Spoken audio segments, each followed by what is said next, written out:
Have you ever noticed who the calmest person in the room is when everything falls apart? While everyone else is panicking over a massive crisis, sending frantic text messages, or spiraling into severe anxiety, there's always that one person just quietly watching it all burn. They aren't in shock, they just don't care. We're talking about Generation X, the people born roughly between 1965 and 1980. Society calls them the forgotten generation, but in the world of psychology, they are an absolute anomaly. They're wedged right between the loud idealism of the baby boomers and the endless digital anxiety of the millennials.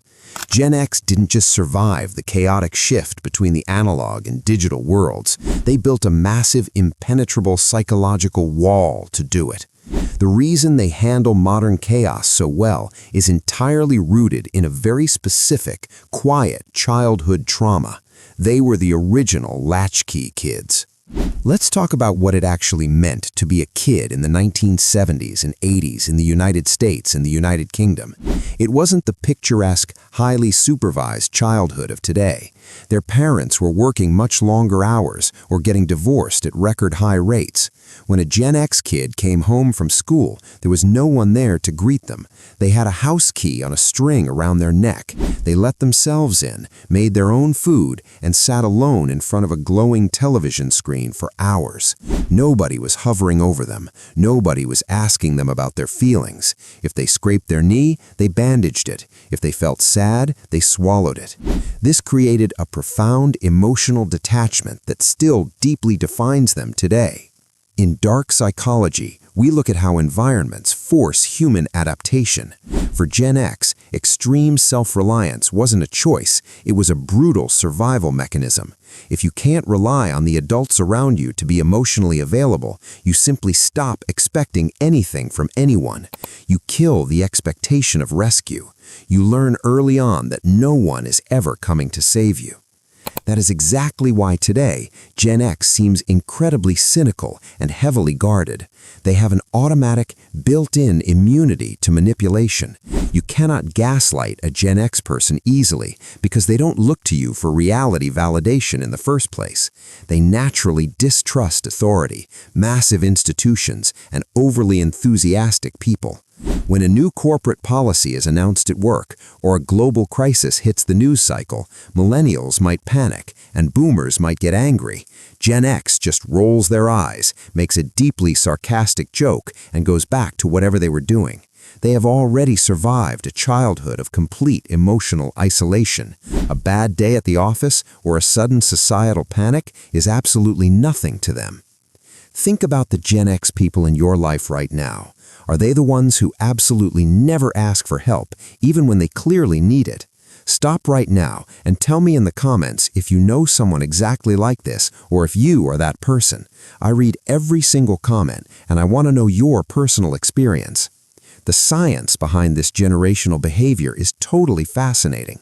It all comes down to something clinical called the hyperindependence trauma response. When a developing brain realizes that attachment figures are inconsistent or physically absent, it alters the way the amygdala and prefrontal cortex process threat and reward.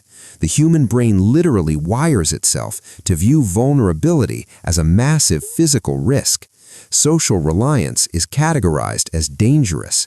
Dopamine and serotonin no longer triggered by community support, but by complete, isolated self-sufficiency. This means a Gen X brain genuinely feels safer and more relaxed when they are completely alone handling a massive problem in total silence than they do when surrounded by people trying to help them. To them, help feels like a trap. It feels like a loss of control. They view people offering assistance with intense suspicion, wondering what the hidden motive really is. Their nervous system is perpetually stuck in a quiet, low-grade state of self-preservation. But this incredible psychological armor comes with a very dark side. The exact same trait that kept Gen X safe is the same trait that deeply isolates them today. If you are Gen X, your absolute refusal to let anyone see you bleed means you carry an enormous amount of silent, invisible weight. You survive, yes, but surviving is not the same as truly living. The defense mechanism here is to start recognizing the difference between a real, modern threat and an outdated childhood reflex. You no longer have to fight every single battle entirely alone. Start practicing micro-vulnerabilities. Let someone do a very small favor for you. Let a partner or a close friend see a tiny, brief crack in the armor. It will feel completely unnatural and deeply uncomfortable at first, but it is the absolute only way to release the massive pressure valve on decades of suppressed emotion. And if you're dealing with a Gen X person in your life, you need to understand this rule. Do not ever try to force them to open up. Do not push them to talk about their feelings if they shut down. You will only trigger their fight or flight response, and they will freeze you out permanently. Instead, you need to show them fierce, quiet loyalty.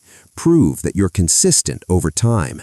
Gen X values actions over words because words were completely empty for them growing up. Be the one rare person who actually shows up when you say you will. Give them space. Never demand their trust. Over time, when they realize you're safe, they might just let you behind the wall. Generation X survived because they learned to be their own heroes in completely empty houses. They traded their childhood vulnerability for an unbreakable psychological shield. It made them the most resilient people in the room, but it cost them a heavy emotional price. If you want to keep learning the hidden psychological truths behind human behavior and the dark psychology of our daily lives, make sure you like this video and subscribe to the channel right now. There's so much more to uncover. See you in the next one.